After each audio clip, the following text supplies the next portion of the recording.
What is diversity? What is diversity? What is diversity? What is diversity? What is spirituality? What is spirituality? Spirituality. How do they diverge? How do they diverge? How do they convert? How do they convert? How do they convert? How are we different? How are we different? How are we different? How are we the same? How are we the same? How are we the same? What is diversity? What is diversity? What is diversity? What is spirituality? This is Angelo John Lewis for the Diversity and Spirituality Network podcast. In case you're not familiar with us, the Diversity and Spirituality Network is an emerging community of people who are actively exploring the integration of diversity and spirituality. Now, we all have different opinions as to what that looks like, but for me personally, I see diversity as nothing less than a sacred path in and of itself. I'd like to invite you to rate the podcast on iTunes or wherever you get podcasts, which goes a long way to helping us spread the word and to share our message of sacred inclusion. Today, I'm especially honored to welcome Lewis Brown Griggs to the podcast. Lewis is nothing less than an exemplar in the diversity and inclusion space, having published 2 books on the subjects, something like 23 guides and videos on the subject of diversity and inclusion. In addition, Lewis has received the award as Pioneer in Diversity and Legend in Diversity. He's also a certified professional co-active leadership coach and a facilitator of spiritual consciousness gained from near-death experiences and recoveries. Lewis, welcome to the podcast. Thank you, and I feel welcome. I'm so honored to be in a group that actually combines and integrates the concepts of diversity and spirituality, and I'll explain more why, but thank you. I'm honored. You know, I think a good place for us to get started, Lewis, I know that you had several near-death experiences, and your first, in particular, motivated you to get involved with spirituality and inclusion work. I mean, it's quite enough to have survived a near-death experience, and I've heard lots of people have change of life and different perspectives because of that. But in your case, it really motivated you to get involved with this type of work, and I'm curious as to how that happened and why. Yeah, thank you. In fact, your intro helped me realize something also of value and of difference to me, and that is the difference between religion and spirituality. Now, many people try to make sure they are integrated, but as we know, some people are very spiritual without any religion. For instance, maybe indigenous people with no religion, but they know they're one with earth and land and water, etc. And other people are very religious, but seem to have lost all their spirituality, right? Especially when they believe their religion is better than the other one and even deserves killing the other one, right? So spirituality seems to be lost. And so thank you for the opportunity to explain the doorway through which my consciousness came about diversity, which was highly spiritual. And that is that given my history, which is sometimes worth saying beforehand, I am in some ways a stereotype of a straight, white, Anglo, as they say, yuppie wasp male. I'm 14 generations since the Mayflower, and I have the tree on both sides of the family, and therefore I'm luckily privately educated, loved through monogamous parents, and have a history after 14 generations of much leadership in both helping to create a couple of states and a couple of corporations. And so from that background, I started with not only education and leadership skills and ethics and values and lots of privilege, but also what comes with that everywhere on earth. It's not just a function of melanin, but leaders, whether they be African or Asian or Middle Eastern or South American, can often bring with their leadership success some cultural class arrogance and righteousness, which makes them better than everybody else. And in best cases, very willing to give others equal opportunity to be as wonderful, right?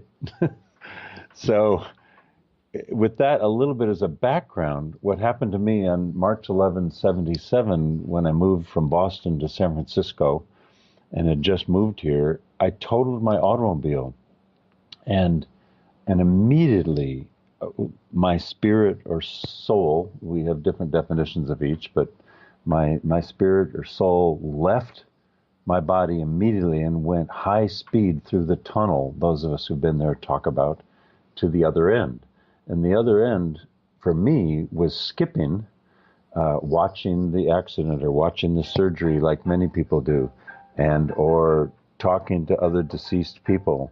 I didn't have those experiences. I was called straight into the white light, the total source of all knowledge, spirit, light, and energy from which we come and of which we're all one. And that is my first experience with hindsight now, my diversity consciousness. I really got we are all one. And I happen to have had other prior lives that I'm aware of through readings, etc. Some people believe in those and some don't. But I got that I was at the source.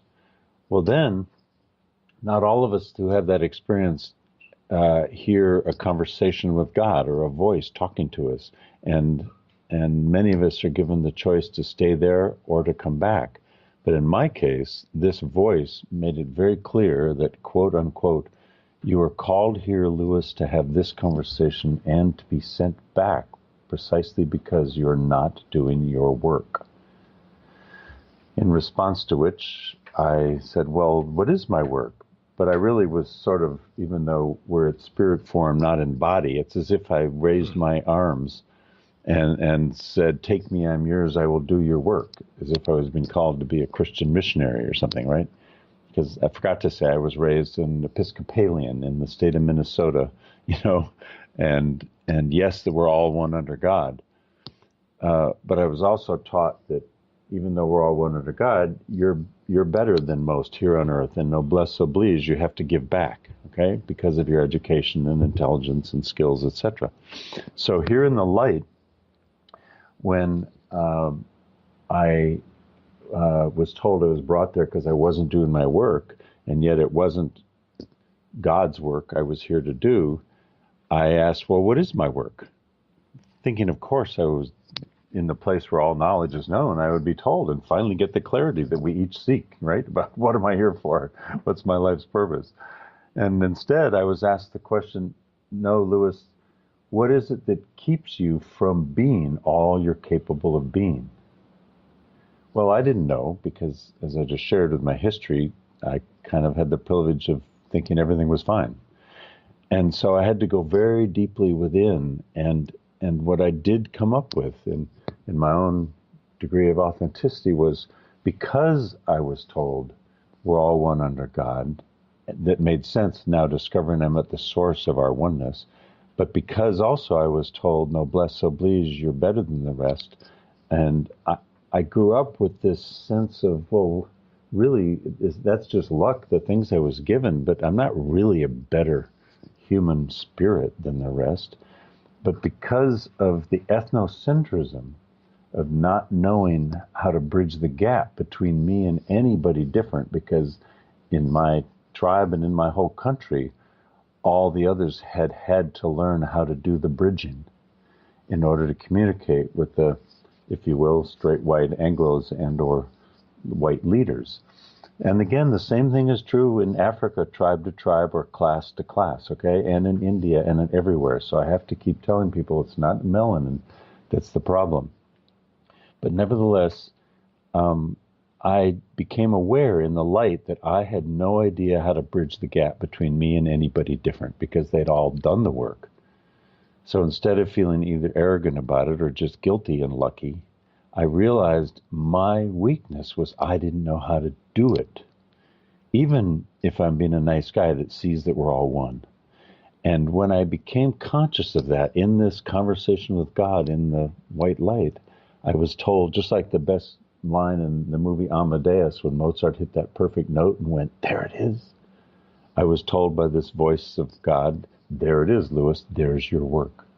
and I was sent back down the tunnel at the same high speed. I remember coming back into the body, and it felt like those tight rubber gloves you have to wear in surgery, you know, really tight, until I was fully back in this body, and then poof, the white light shot out of me, out of the car, back up through the 8th chakra and out, and I was sitting physically undamaged in a totaled automobile, and walked out to the ambulance to tell them nothing was wrong. So that's how it started. And I imagine when you came back to planet Earth, or to whatever you want to call it, to your body, there must be some signs, I'll call them, that kind of confirmed your understanding that you were here to help people deal with these things that they call difference. Was that the case? Was there anything like that sort of occurred? Mostly the answer is no, which is what was so amazing to me. So having gotten no further word, just being sent back, but no further word about what was going to happen or how or what my life was going to become, I instead, to answer your question now in this way, started noticing immediately various doors that were opening on their own, instead of doors that I opened as a straight white male leader who thought I could do what I wanted. Okay? So that was, in a way, the first learning that this boy needed to have was, wow, I am not in control of all that's happening around me like I thought I was. And when these doors started to open, I could feel, and I really use that word on purpose, although it's almost not even enough. I sensed and felt that I was called through this door to discover, in what I love to call my favorite of Rumi's poems, this field out there with no right and no wrong. Will you meet me there? In other words, I immediately started to notice that if a door opened that I didn't open, there was a reason for me to go through it, and I didn't yet know what was on the other side. So I first began to just be willing to experience that. So then, to answer your question more the way you expected it, I started to be called into these circumstances where I met people of great diversity and had opportunities to start various forms of partnership with them. And so I just followed them. And it may seem ironic, the first one was that I was called to go to Stanford Business School. And you go, what? And what's that got to do with it? And because my truth is, my highest values aren't corporate profit maximization on a quarterly basis. I didn't really, so I actually went in the admissions office and they said, why are you here? And I said, well, I'm not certain, except that I believe I need your pedigree on my forehead, number one. I need the knowledge I gain. And thirdly, I need to re-experience the intelligence that I had in Amherst College in Massachusetts when I was that age, and now it's 8 to 10 years later. But I miss it, and I want to be among such energy. And fourthly, one of these people with this high energy, who knows, might be a woman I fall in love with. I actually said those things, and they took me anyway. But I also said, I want to make clear I'm never going to go work in venture capital or in corporate America. I want to get the knowledge so that I can help impact the workplace from outside of it. That's as far as I went. I didn't have any consciousness that said, I'm here to go teach diversity. Okay? So I was just following the calling. And what happened is that at business school, I met and fell in love with and married a woman who looked as white as I, but who's totally global. Okay? But I didn't really know why that might be a calling for me, except it seemed fascinating. And after business school, when I was starting to raise venture capital from outside for a genetic engineering company, I met with 8 Japanese pharmaceutical executives, a meeting alone with me, mistake number 1 in hindsight.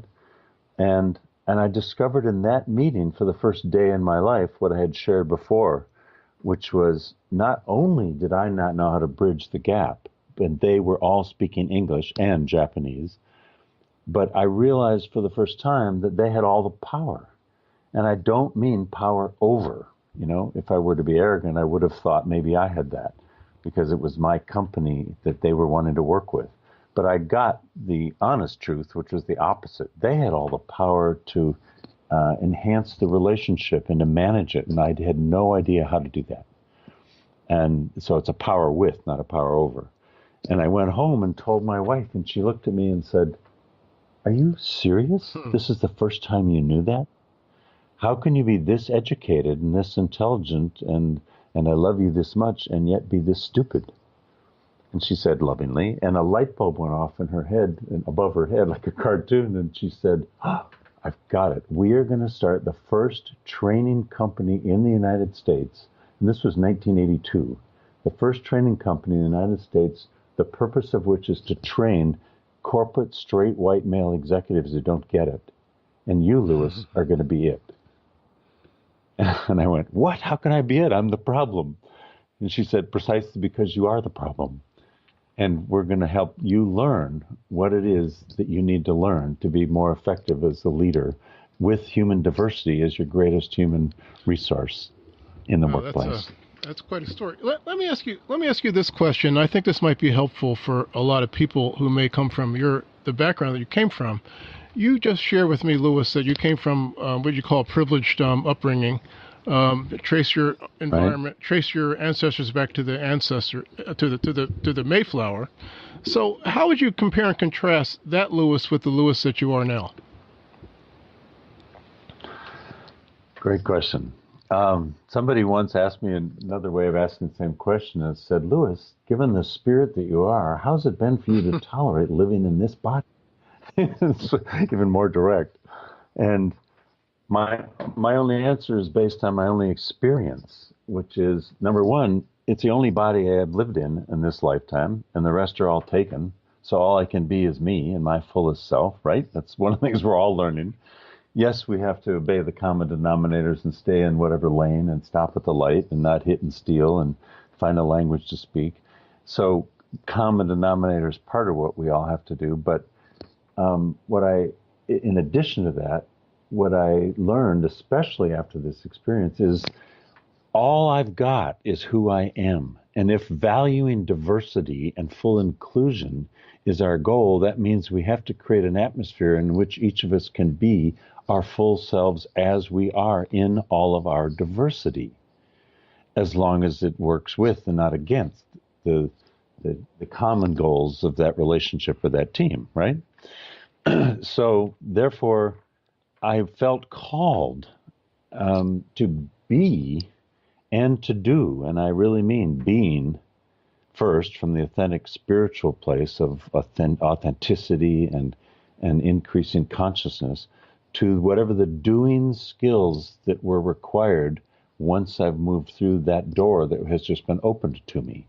So to make that long answer a shorter one, I clearly was called to the diversity movement, not only because there were no other straight white Anglo yuppie wasps in it, much less with MBAs, right, teaching diversity, but I'm the one who had the skills and the upbringing to go call the corporate CEOs with whom I grew up and senior executives and look for the individuals who were progressive enough to be able and willing and perceiving the self-interest, the personal, interpersonal, and organizational self-interest, to increase diversity consciousness and utilization of human resources in their workplace. So it's like even the other non-white diversity people who were doing some good work, some of them were really angry at me, saying, "You can do this, but I'm not able to." Whereas others were just wonderful life experiences who said to me, "I see you. I can work with you. I need you and you need me, and we can do this together." So the privilege became a gift to the accomplishments that I co-created, none of it alone, but my wife, partner, and I constantly recognized that instead of it being 50-50, it was 100-100. none of it ever would have happened without the skills that I brought to raise all the money and to make all the phone calls and then to go on TV and radio and be simultaneously just happened to.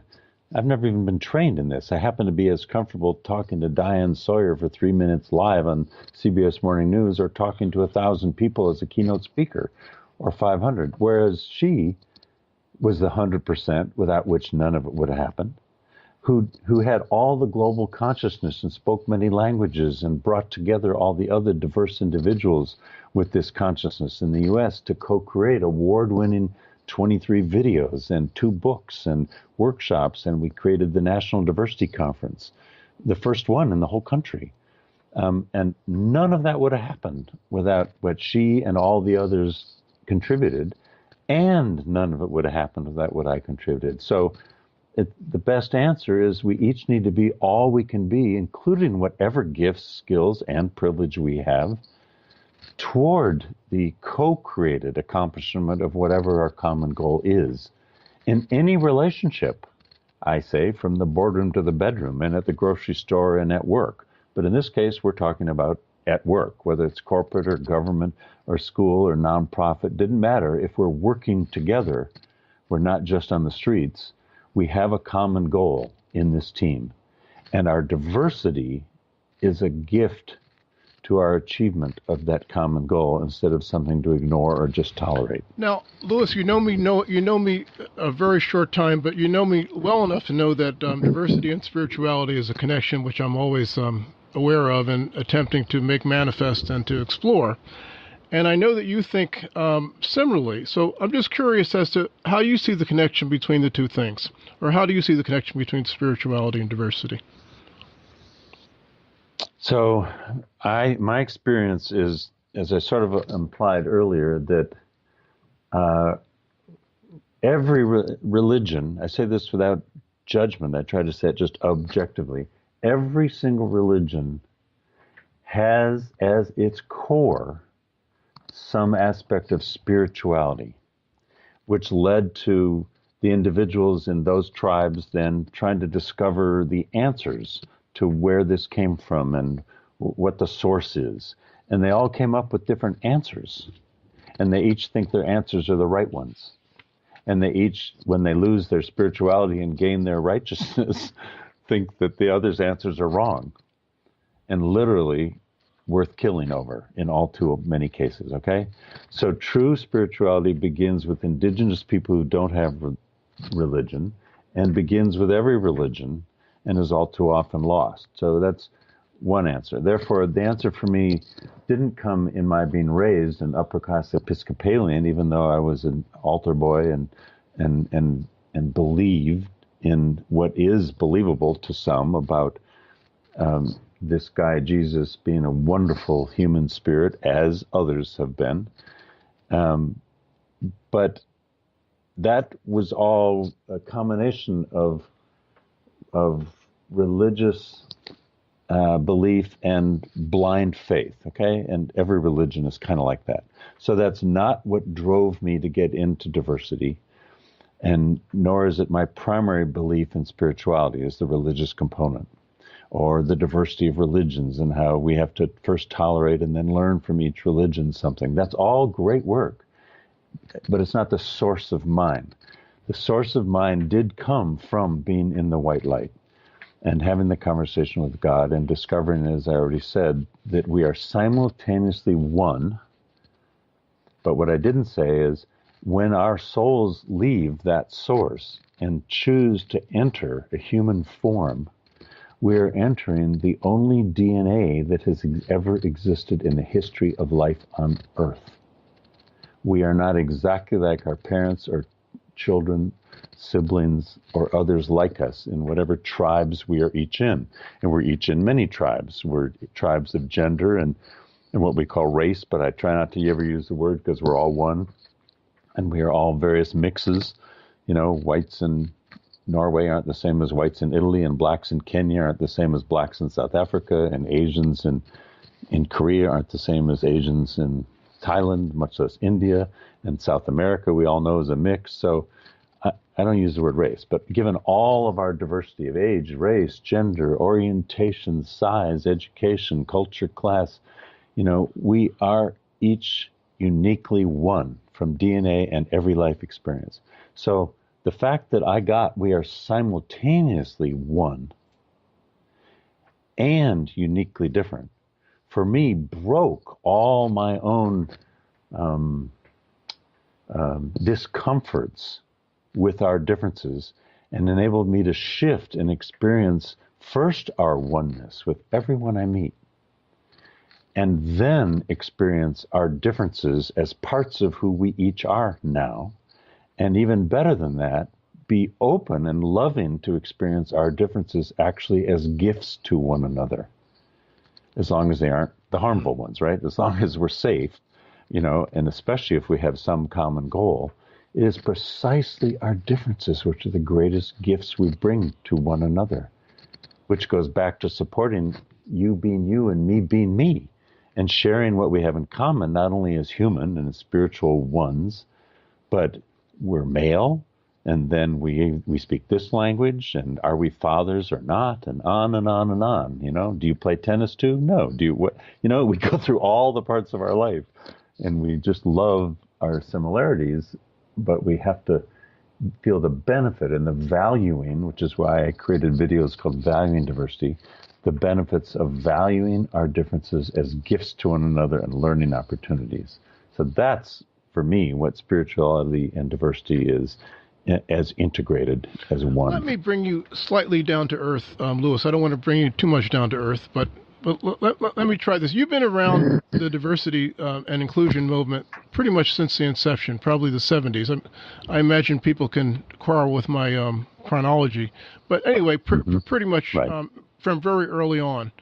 And I would imagine, like everything else, it's evolved quite a lot.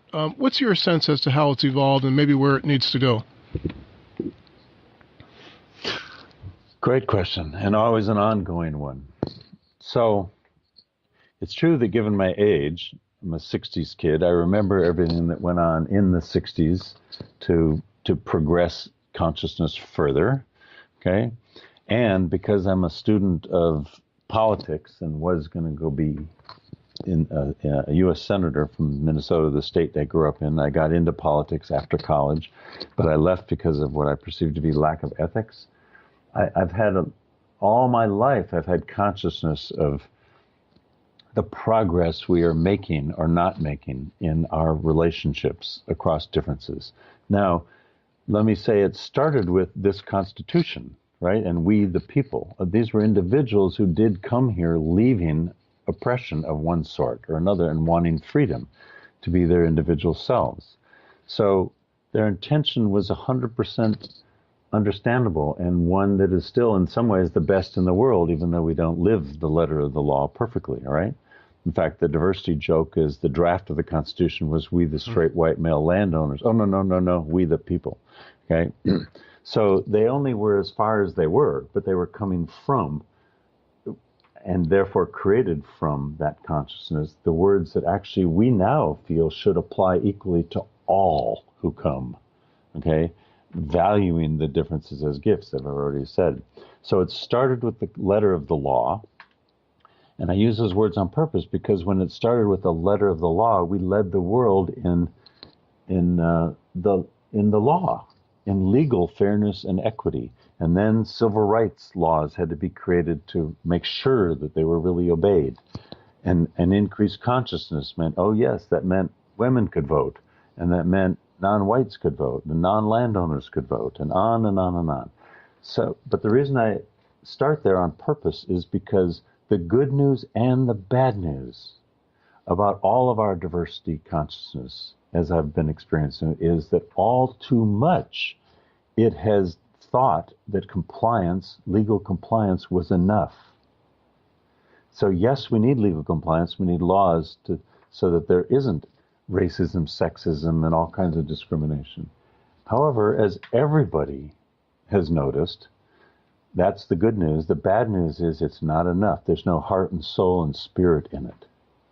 So you can be meeting somebody who's behaving compliantly, and you can feel that the relationship is highly depleted and not very productive. And there's tons of judgment in it. Okay? So all of my work, I love saying from the beginning when I got in 1982, was not about compliance and not about anti-racism and anti-sexism and blaming you for how you sometimes are guilty of it when you judge me in the way you judge me. All that energy, see, is even negative energy as I speak it, even though it all needs to be done. So I'm not saying it's bad, I'm just saying it's not enough, okay? So what I started to do, starting with my own work, it always is my own work, was I first realized meeting those Japanese that vast differences are not deniable. Like we 60s kids thought we were doing such great work by denying our differences. Oh, I don't see that you're a woman. Oh, I don't see that you're black, right? We're all one. I treat you equally. All that really felt like to everyone else was, of course I give you equal opportunity to be just like me. Why wouldn't you like that? Here in my country and here in my state and speaking my language, right? So, yeah, I know you can feel it. So can everybody listening. So I wasn't doing compliance and I wasn't doing anti-racism and I wasn't doing shame or blame or how you do it wrong or I do it wrong. I needed myself to come in with no shame and no blame, but full ownership of both whatever my privileges are and gifts are and how they can be used in our common goal, but also what are my weaknesses. And ethnocentrism and ignorance of how to bridge the gap was my greatest weakness. Well, just like our greatest strength can be a weakness at moments, like I can talk forever, as now you're noticing, you've asked me to, but I'm a public speaker, which means my weakness is when I should just listen and stop talking. Or my opportunity to learn from my weakness is when I'm talking too much. Okay, but your weakness can also become a strength. And I mean that with like what the Chinese say, is that every crisis is an opportunity. My ethnocentrism and my needing to learn how to bridge the gap between me and anyone else, and my willingness to want to learn that, made it possible for me to learn to understand better so that I could teach others like myself who need more of that, how to perceive the self-interest in valuing everyone else's diversity as a gift toward our common goal. So I started with films called Going International to teach us how to bridge the gap around the world, because when you and I go wherever you and I have never been, whether that's India or Mexico or the Middle East or wherever, we're fish out of water. At that moment, you and I are just Americans, right? With 90% similarity, okay?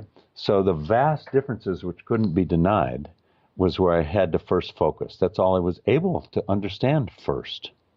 And once I got that, a trapdoor opened between my head and my heart, and I thought, oh, I've got to learn to value diversity. So I made videos on that and realized with every American, we are all uniquely one and diverse. So how do I value those differences? And this isn't just I'm actually saying this is where the whole field started to move.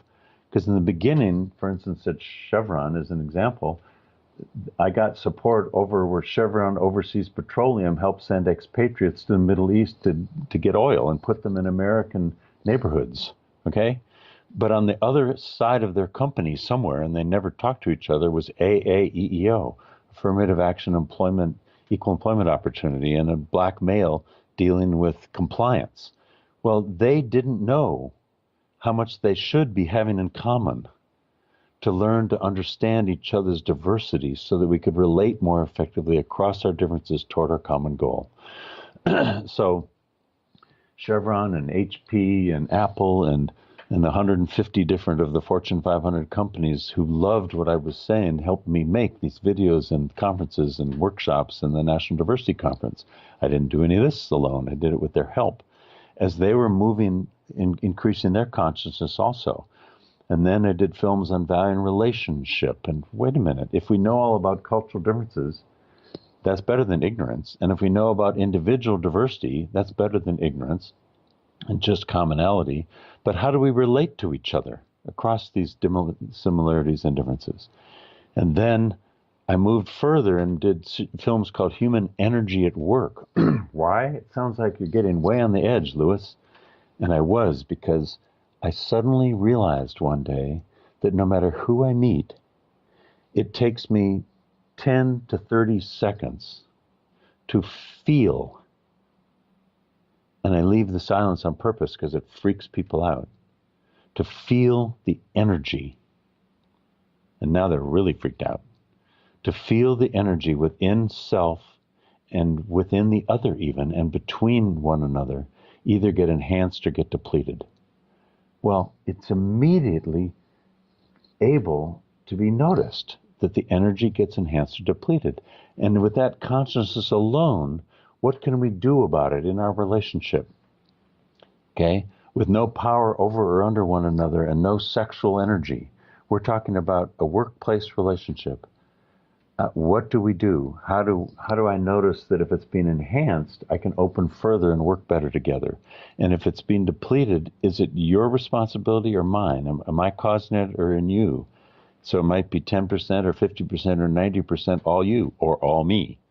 Well, if we each get that we're in this together and we look at our own piece to how our relationship isn't getting enhanced because of either our ethnocentrism or our judgment or our bias, our ignorance, wow, now we're safe to learn with one another, okay?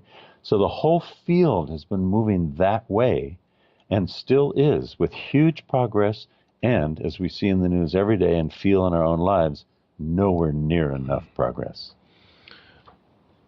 So that's a long answer to what the whole process is about.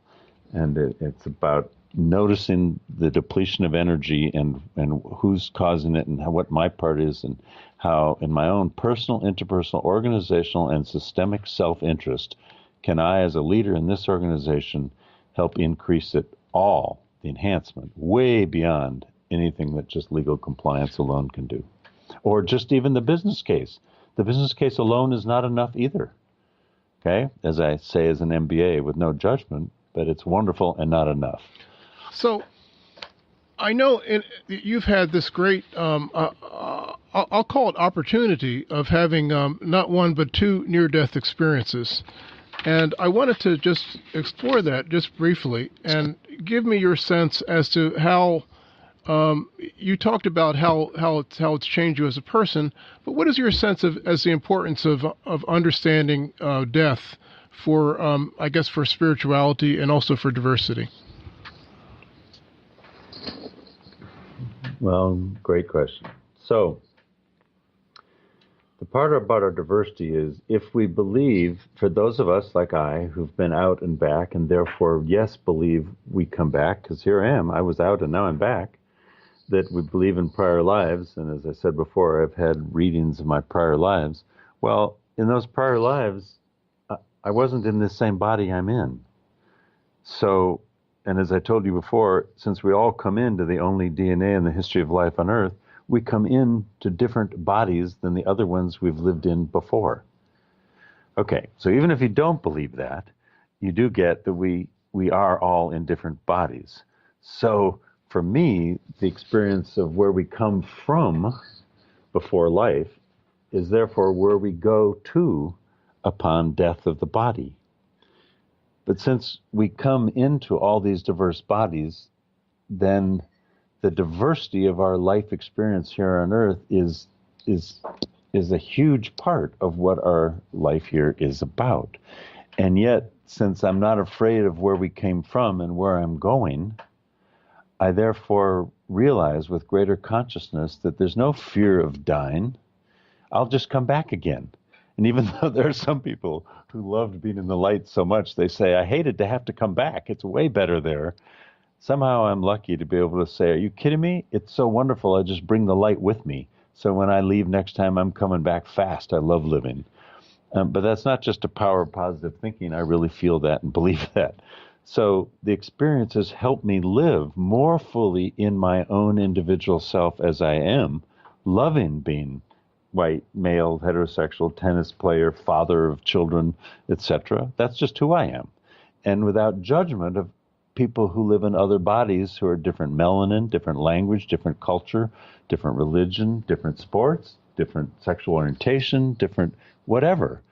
That's the body they're in and the life experience they're in. So the combination of having been where we come from and comfortable where we die enables me to live in my simultaneous oneness with you and my uniqueness. And that's how it's all related. Now, just dealing with death, how does that help me deal with it? Well, a good example is I helped my parents pass, luckily in their 90s, not in a crisis in their 20s or 30s or 40s. And because I was able to help them understand where we come from and where we're going, it helped ease them without fear into their death. And I'll never forget times when, like my father, a year before he died, when I could tell he was fading fast. And I said, these are examples of what I told you are leading you toward back to our source. And are you feeling yourself ready to die? And I'll never forget it when he said, no, son, I love your mother so much, I still want to wake up and look at her every day. And I thought, that's sweet. And then 6 months later, when he was half gone, I said, can you feel now the physical, the mental, all these things, they're fading and you're beginning to leave. Are you ready yet to actually let go and go into the peace of the light? And he looked at me and said, well, son, it's a difficult decision now. It's like, yeah, I still love your mother, but yeah, it's pretty nice. And then with great humor, on a much lighter note, I remember the 2 days before he went, I was visiting him, and my mother was reading to him, and he would sleep 2 or 3 or 4 hours and come back. And he once came back and said, oh, I just had the most wonderful meeting with so-and-so, and etc. And my mother looked at him and said, no, darling, he died 8 years ago. And I get to say, no, Mom, Dad, yes, you left and visited where I told you you're going, and you met with him, your old friend from Yale in class of 39 or whatever. And that's an example. What a blessing. You see what I mean? You're visiting. Yeah, you're visiting and coming back. You're visiting and coming back. And that's how nice it's going to be. Do you now feel ready to go? And he said, yes, son, I'm really ready. And then, if you can smile with me, since we grew up in Minnesota, this could be true of anybody. And anybody who knows every local sport is totally useful or something to care about only if you live there and you happen to care about it. But we travel around the world and we go, what? What's that sport? And who cares who won or lost? It's just a game. But anyway, so we grew up in Minnesota. And the Minnesota Vikings that year, just like this year, were just one game away from the Super Bowl. And he and I followed them. And I said to him, Dad, I know you're ready to pass, maybe today or tomorrow, but the Vikings are playing that game today. And I have to drive 4 hours north to San Francisco from Santa Barbara, and I'm going to watch the game. I know you can't, and I'm going to call you and tell you. And if they lose, you can go. But if they win, you have to wait 2 weeks for the Super Bowl. And he went, okay, son. And I called him and said, oh, they lost in the last play of the game. You can go, Dad. And he went, okay, son. And he left the next day. Wow. So anyway, it's all related, and it's all part of the process, life and death, birth and death, as we all hear. But I want people to be open to listening to people who've had near-death experiences, listening to people who are about to die and their fears and their experiences. Actually listen to children who, until they're about 8 or 10, will tell us these amazing things like, oh, who are you playing with now? Oh, I'm playing with, friends, visitors. They are. They aren't just imagining them, Or children who say at age 8, Daddy or Mommy, before I came into this body, I chose you. Or, I didn't know if I wanted to be a girl or a boy. I remember that. And when we hear these amazing things, well, guess what? Those are their real experiences before they came in. And they learn, unfortunately, in culture, to stop talking about those things because people don't tend to understand them. And I'm saying, listen and support them and know that they're true. Wow. So Well, Lewis, we have talked about Exactly. a lot of things. We've gone the gamut here. From the history of Well, Lewis, the life, history of diversity, and the near-death experiences, and it's great examples of how we're all one and unique. It's all absolutely. related. So anyway, I want to Yeah. first of all thank you for being my guest, and I do want to tell our listeners that if you'd like to know more about the network, the Diversity and Spirituality Network, there are several ways to get connected with us. One is that we have a active Facebook group. You can search for Diversity and Spirituality in Facebook and ask to join, and I'll let you in. Another way is to join us on our regular online community gatherings, which take place the third Saturday of every month. And you could find more about the host or the theme of this month or regular gatherings by going to our website, diversityandspirituality.com/events. And yet another way to get involved with us is to support our podcast on Patreon. For as little as $1 a month, you can receive extra behind-the-scenes content and in effect become a sponsor of the show. And you can learn more about that by going to patreon.com and searching for Diversity and Spirituality. And thanks again, Lewis, for being my guest. And thank you for those of you who are listening. And as always, I look forward to being in touch. Thank you, Lewis. Sure. Thank you. And for those who are interested in the death component, go to YouTube and put in my name, Lewis Brown Griggs, or the name of my TED Talk on my near-death experience called The Gift of Near Death. Okay, or there's even a documentary I was the only part of, called Beyond Our Sight. And both of them help us understand this concept of death and where we come from, and its implications to our diversity. Yeah, thanks for reminding me of that. I'm going to put that in the show notes so people, if for example, if they don't go through the whole thing, they could see that. So, again, thanks a lot. This has been great. Of course, thank you. What is diversity? What is diversity? What is diversity? What is diversity? What is spirituality?